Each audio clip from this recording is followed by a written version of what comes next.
Hello, bonjour tout le monde, bonjour famille des Brides. Nous sommes là pour partager avec vous la parole de Dieu. Et nous donnons suite à notre nouvelle série des vidéos Jésus et les héros de la foi. Et avant d'aller dans mon sous-thème pour aujourd'hui, j'aimerais bien voir avec vous la définition de la foi. On va trouver cela en Hébreu 11, du verset 1 à 3 qui nous dit: Or, la foi, c'est l'assurance des choses qu'on espère, la démonstration de celles qu'on ne voit pas. C'est à cause d'elle que les anciens ont reçu un bon témoignage.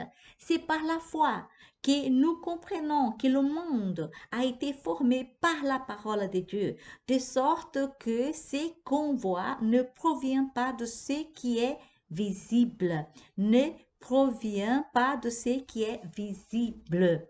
Nous allons, par rapport à ces versets, aller en Genèse, le premier chapitre, au commencement de toutes choses, chapitre 1, du verset 1 à 3, qui nous dit: Au commencement, Dieu créa le ciel et la terre.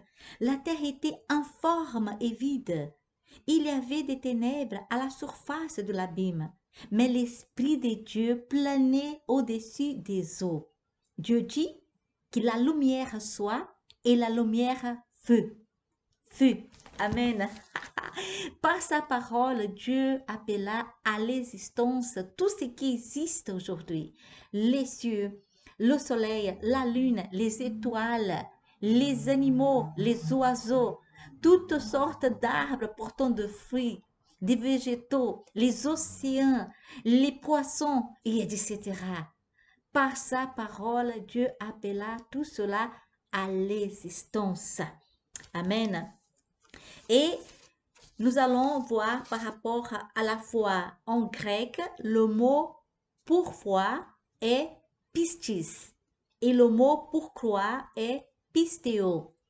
Le verbe est formé directement à partir du nom, ce qui donne foi, pistis, je crois, pistéo. La racine de chacun de ces mots est faite à partir des 4 mêmes lettres.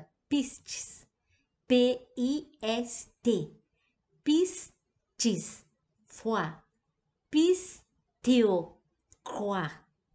Alors, dans la Bible, croire, c'est exercer la foi et l'inverse, exercer la foi, c'est croire. Amen. Alors, quand nous lisons, on va lire de nouveau le verset 3 de Hébreu. C'est par la foi que nous comprenons que le monde a été formé par la parole de Dieu, de sorte que ce qu'on voit ne provient pas de ce qui est visible. Nous pouvons lire comme ça. C'est par la foi que nous croyons. C'est par la foi que nous croyons que le monde a été formé par la parole de Dieu, de sorte que ce qu'on voit ne provient pas de ce qui est visible, parce que Dieu appelait à l'existence. Alléluia. Amen. Alors, c'est par la foi que nous croyons que le monde a été formé par la parole de Dieu. Mais qu'est-ce que c'est vraiment la foi? La foi, c'est une substance, une sémence, une mesure que Dieu a donnée à chacun de nous. Quand nous lisons Romains 12, 3, nous voyons cela. Par la grâce qui m'a été donnée, j'ai dit à chacun d'entre vous de ne pas avoir des prétentions excessives et déraisonnables, mais d'être assez raisonnable pour avoir de la modération, chacun selon la mesure de foi que Dieu lui a départie. Dieu a départi une mesure de foi à chacun. Amen. Et quand nous lisons Romains 10, 17, il nous dit, la foi vient de ce qu'on entend et ce qu'on entend vient de la parole de Christ. Ça veut dire que c'est la parole de Dieu. En écoutant, en méditant la parole de Dieu, ça va faire grandir cette sémence, ça va faire grandir cette mesure. Alléluia. Et notre foi va devenir grande et forte. Et nous allons croire. Croire au surnaturel de Dieu. Amen.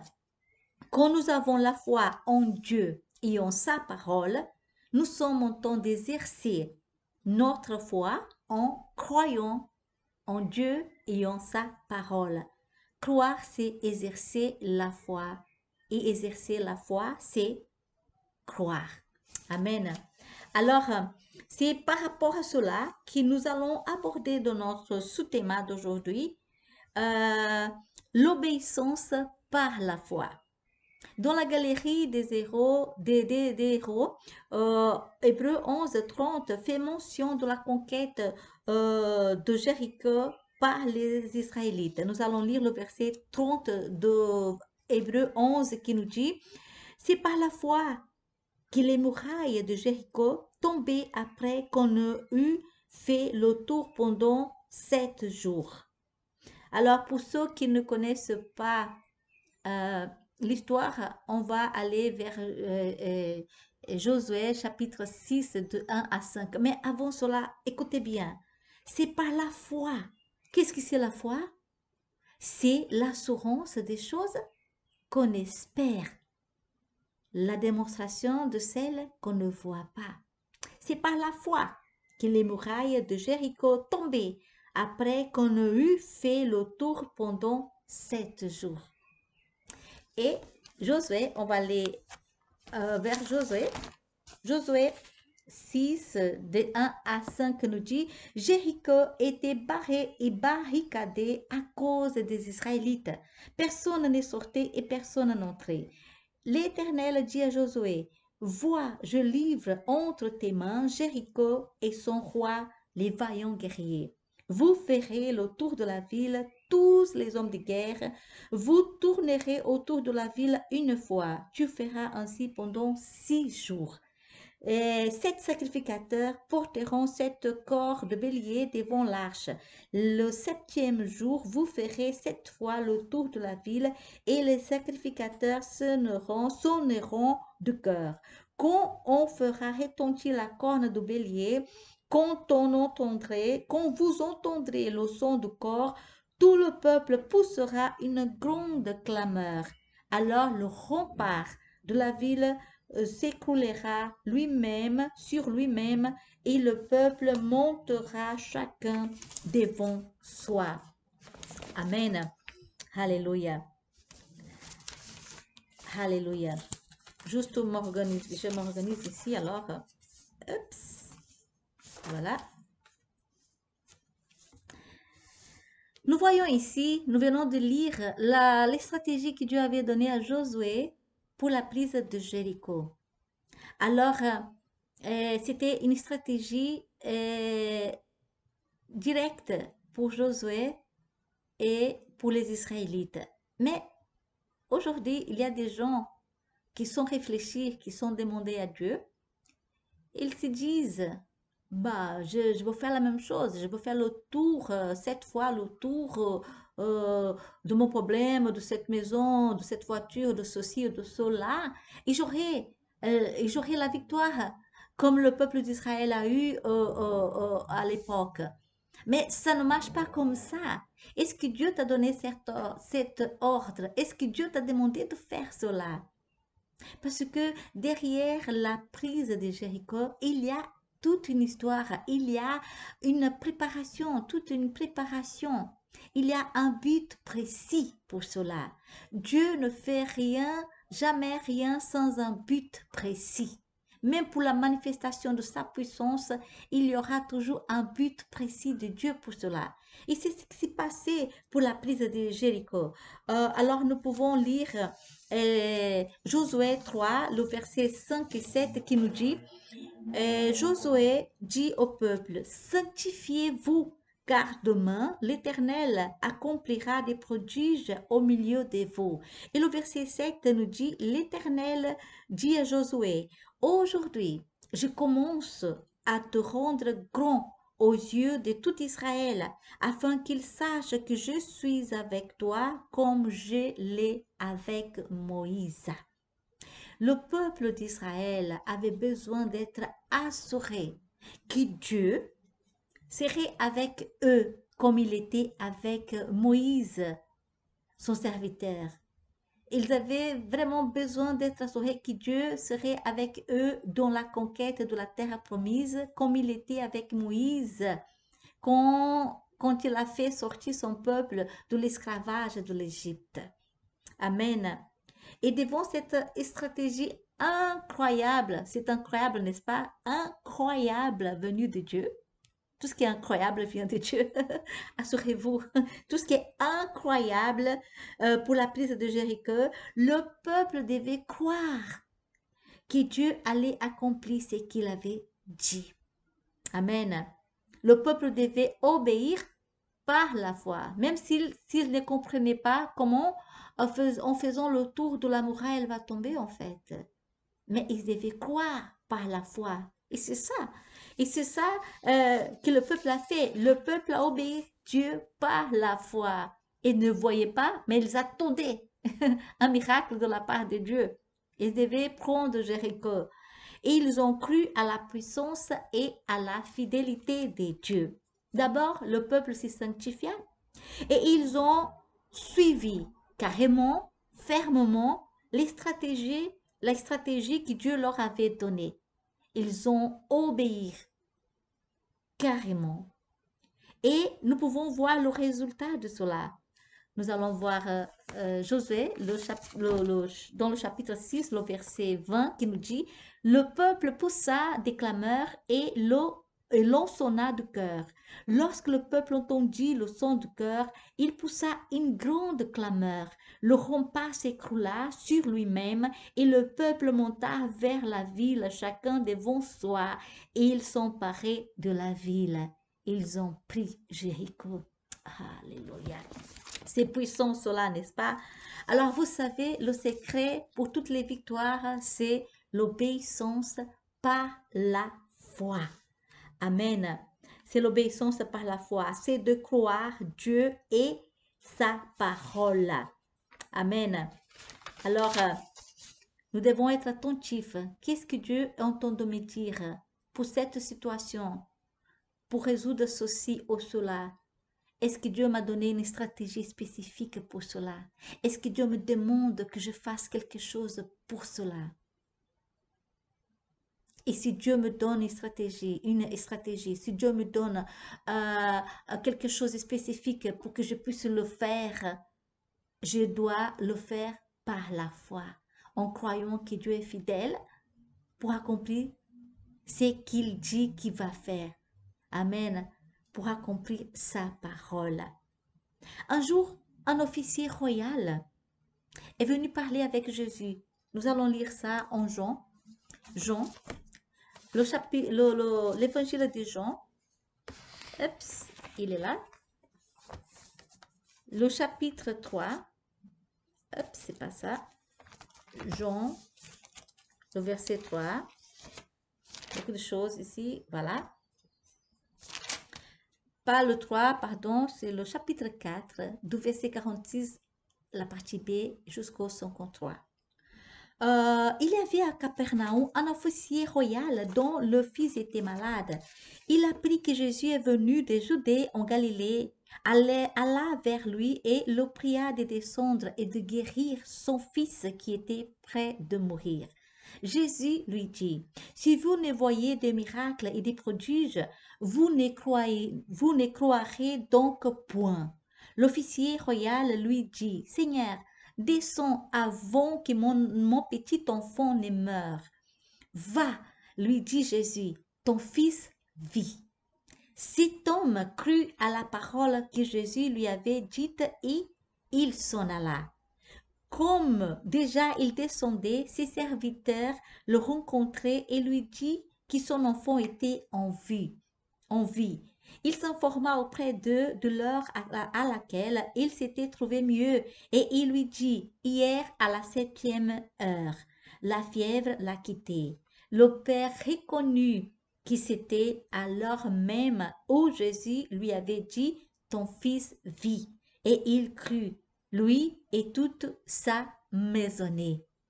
Jésus vit que nous ne soyons pas de ceux qui doivent d'abord voir des miracles et des prodiges pour après croire en lui, pour après croire en sa parole. dans ses promesses. Amen.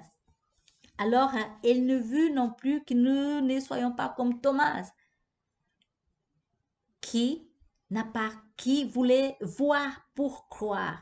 On va lire Jean chapitre 20, du verset 24 au verset 29, qui nous dit: Thomas, appelé Didyme, l'un des 12, n'était pas avec eux lorsque Jésus vint. Cela, ça s'est passé après la résurrection de Jésus. Les autres disciples lui disent donc: nous avons vu le Seigneur. Mais il leur dit: si je ne vois pas ses mains, si je ne vois pas dans ses mains la marque des clous, si je ne mets mon doigt à la place des clous, si je ne mets ma main dans son côté, je ne croirai point. 8 jours après, les disciples de Jésus étaient de nouveau dans la maison et Thomas avec eux. Jésus vint, les portes étaient fermées et debout au milieu d'eux, il leur dit: que la paix soit avec vous. Puis il dit à Thomas: avance ici ton doigt, regarde mes mains, avance aussi ta main et mets-la dans mon côté, et ne sois pas incrédule, mais crois. Thomas lui répondit: mon Seigneur et mon Dieu. Jésus lui dit: parce que tu m'as vu, tu as cru. Heureux ceux qui n'ont pas vu et qui ont cru. Jésus veut que nous soyons de ceux qui n'ont pas vu, mais qui ont cru. Ils sommes nous en fait, parce que cela s'est passé quand Jésus était ici sur terre avec ses apôtres. Mais aujourd'hui, Jésus n'est pas là en personne, mais son esprit est là. Il rend témoignage dans notre esprit. Si nous avons Jésus comme Seigneur et Sauveur, que nous sommes enfants de Dieu. Amen. Par sa parole, à travers sa parole, à travers l'évangile, les bonnes nouvelles, l'évangile de la paix, alors nous pouvons croire que Jésus-Christ vraiment était celui que Dieu a envoyé pour nous réconcilier avec Dieu, pour nous donner la vie éternelle avec Dieu. C'est lui qui est venu payer le prix. C'est lui qui était mort et qui, au 3e jour, il est ressuscité. Alléluia. Nous le croyons sans l'avoir vu. Alléluia. Ça, c'est merveilleux, n'est-ce pas? Alors, ici, on a 2 choses. Jésus nous demande qu'il ne faut pas d'abord voir les miracles et des prodiges, voir des miracles et des prodiges pour après croire en lui. Mais dans nos jours, il y a des gens, et même dans le temps de Jésus, on va lire ça pour clôturer notre vidéo. Jésus, il avait fait des reproches à quelques villes parce que elles ont vu de miracles et elles ne sont pas répondues. On va lire Matthieu 11, le verset 20, Amen, jusqu'au 24, qui nous dit: alors il s'y mit à faire des reproches sévères aux villes dans lesquelles avaient eu lieu la plupart des miracles, parce qu'elles ne s'étaient pas répandues. Malheur à toi, Chorazin! Malheur à toi, Bethsaïda! Car si les miracles faits au milieu de vous avaient été faits à Tyr et à Sidon, il y a longtemps qu'elles s'y seraient répandues avec le sac et la cendre. C'est pourquoi je vous le dis, au jour du jugement, Tyr et Sidon seront traités moins rigoureusement que vous. Et toi, Capernaum, seras-tu élevé jusqu'au ciel? Non, tu seras abaissé jusqu'au séjour des morts. Car si les miracles faits au milieu de toi avaient été faits dans Sodome, elles subsisteraient encore aujourd'hui.